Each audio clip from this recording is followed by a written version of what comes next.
যে বাংলাদেশে একজন নারী, একজন পুরুষ, একজন শিশু যেই হোক না কেন নিরাপদে ঘর থেকে বের হলে নিরাপদে ইনশাআল্লাহ ঘরে আবার ফিরে আসতে পারে। প্রিয় ভাই বোনেরা, এই দেশের জনসংখ্যার অর্ধেক নারী, 4 কোটিরও বেশি তরুণ প্রজন্মের সদস্য, 5 কোটির মতন শিশু, 40 লক্ষের মতন প্রতিবন্ধী মানুষ রয়েছেন, কয়েক কোটি কৃষক শ্রমিক রয়েছেন।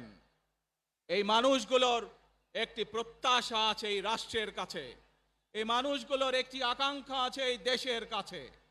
আজ আমরা সকলে যদি ঐক্যবদ্ধ হই, আজ আমরা যদি সকলে প্রতিজ্ঞাবদ্ধ হই, তাহলে আমরা এই লক্ষ কোটি মানুষের সেই প্রত্যাশাগুলো পূরণ করতে পারি ইনশাআল্লাহ। প্রিয় ভাই বোনেরা, 71 সালে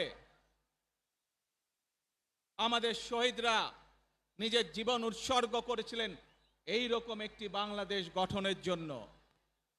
বিগত 15 বছর স্বৈরাচারের বিরুদ্ধে শত শত হাজারো গুম খুনের শিকার হয়েছে শুধু রাজনৈতিক দলের সদস্য নয়, নিরীহ মানুষের প্রতিবাদ করতে গিয়ে অত্যাচার নির্যাতনের শিকার হয়েছে, জীবন দিয়েছে।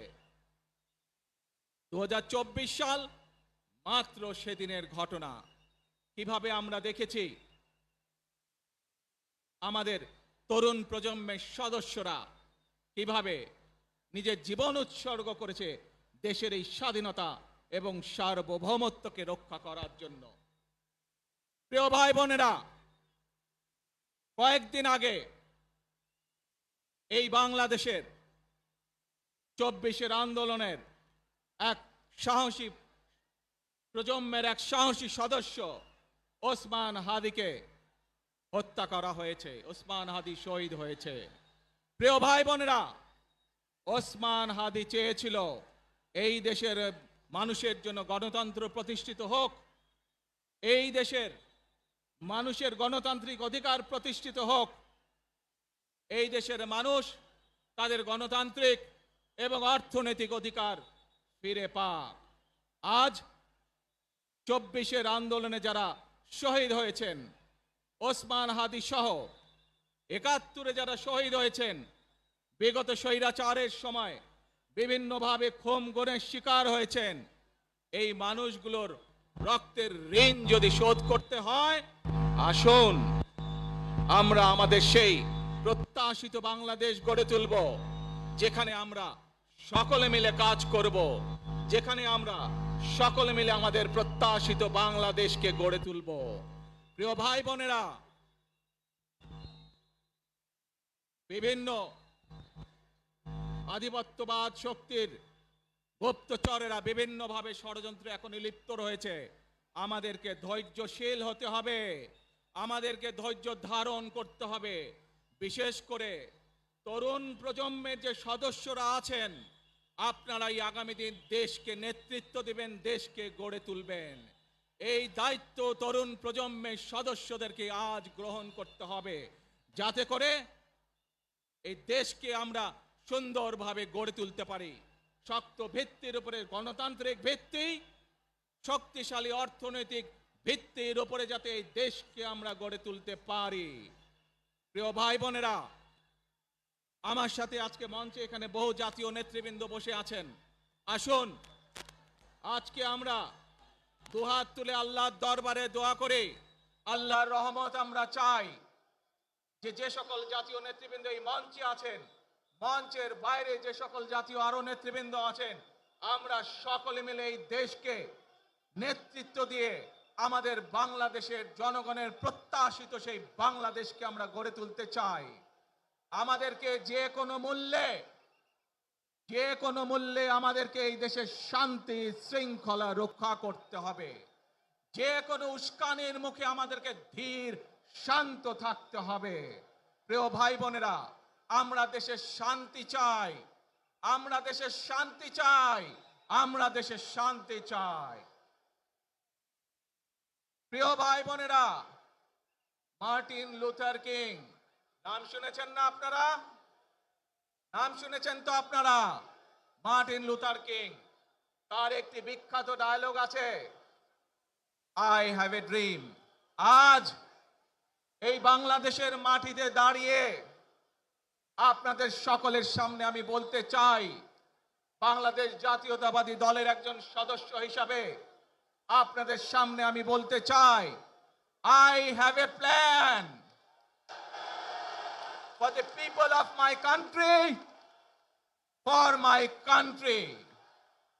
আজ এই পরিকল্পনা দেশের মানুষের স্বার্থে, দেশের উন্নয়নের জন্য, দেশের মানুষের ভাগ্যের পরিবর্তনের জন্য যদি সেই প্ল্যান, সেই কার্যক্রম, সেই পরিকল্পনাকে বাস্তবায়ন করতে হয়, প্রিয় ভাই বোনেরা, এই জনসমুদ্রে যত মানুষ উপস্থিত আছেন, এই সারা বাংলাদেশে গণতন্ত্রের শক্তি যত মানুষ উপস্থিত আছেন, প্রত্যেকটি মানুষের সহযোগিতা আমার লাগবে।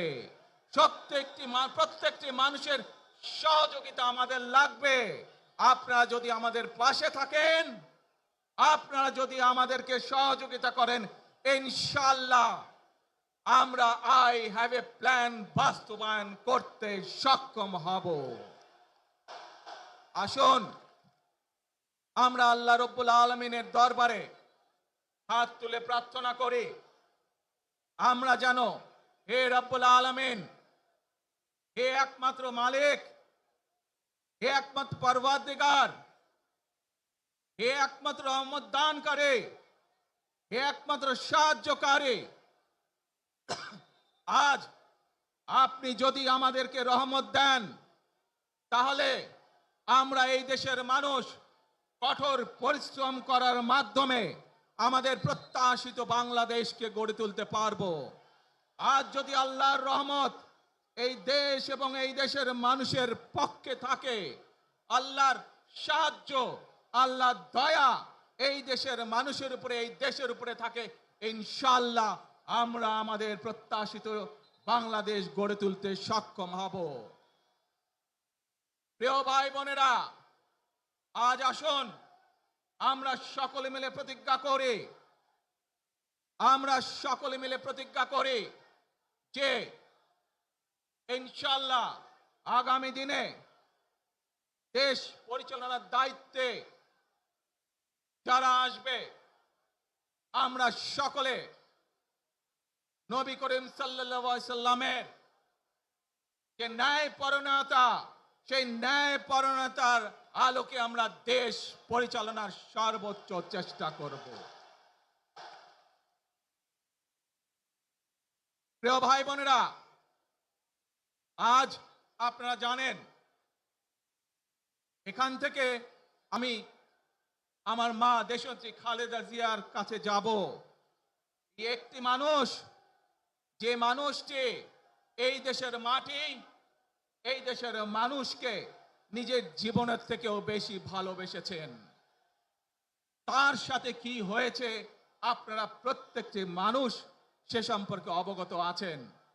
সন্তান হিসাবে আপনাদের কাছে আমি চাইবো, আজ আল্লাহর দরবারে আপনারা দোয়া করবেন, যাতে আল্লাহ ওনাকে তৌফিক দেন, উনি যাতে সুস্থ হতে পারেন। প্রিয় ভাই বোনেরা, সন্তান হিসাবে আমার মন আমার মায়ের বিছানার পাশে পড়ে আছে সেই হাসপাতালের ঘরে, কিন্তু সেই মানুষটি যাদের জন্য জীবনকে উৎসর্গ করেছে, অর্থাৎ আপনারা এই মানুষগুলোকে, যাদের জন্য দেশনেত্রী খালেদা জিয়া জীবন উৎসর্গ করেছেন, নিজের জীবন, সেই মানুষগুলোকে আমি কোনোভাবেই ফেলে যেতে পারি না। এবং সেজন্যই আজ হাসপাতালে যাবার আগে আপনাদের প্রতি সহ টেলিভিশনগুলোর মাধ্যমে যারা সমগ্র বাংলাদেশে আমাকে দেখছেন, আপনাদের সকলের কাছে কৃতজ্ঞতা প্রকাশ করার জন্য আজ আমি এখানে দাঁড়িয়েছি আপনাদের সামনে। প্রিয় ভাই বোনেরা, আসুন আমাদেরকে আজকে নিশ্চিত করতে হবে আমরা যে ধর্মের মানুষ হই, আমরা যে শ্রেণীর মানুষ হই, আমরা যে দলেরই রাজনৈতিক দলের সদস্য হই অথবা একজন নির্দলীয় ব্যক্তি হই, আমাদেরকে নিশ্চিত করতে হবে যে কোনো মূল্যে আমরা আমাদের এই দেশের শান্তি শৃঙ্খলাকে ধরে রাখতে হবে। যে কোনো মূল্যে যে কোনো বিশৃঙ্খলাকে পরিত্যাগ করতে হবে।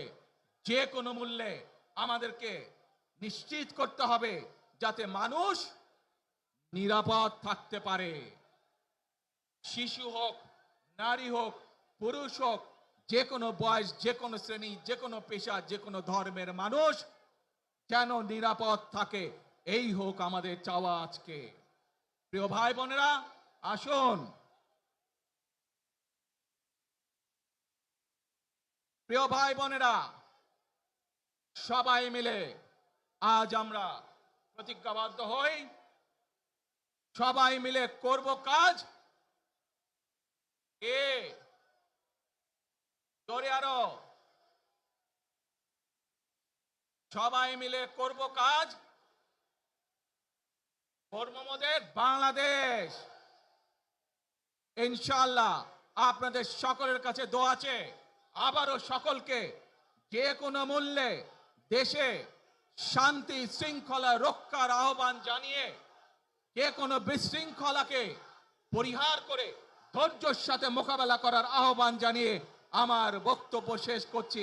আবারও আপনাদের কাছে কৃতজ্ঞতা প্রকাশ করছি আজকে আমাকে এইভাবে বরণ করে নেওয়ার জন্য। আল্লাহ হাফেজ। বাংলাদেশ জিন্দাবাদ, বাংলাদেশ জাতীয়তাবাদী দল জিন্দাবাদ। আসসালামু আলাইকুম।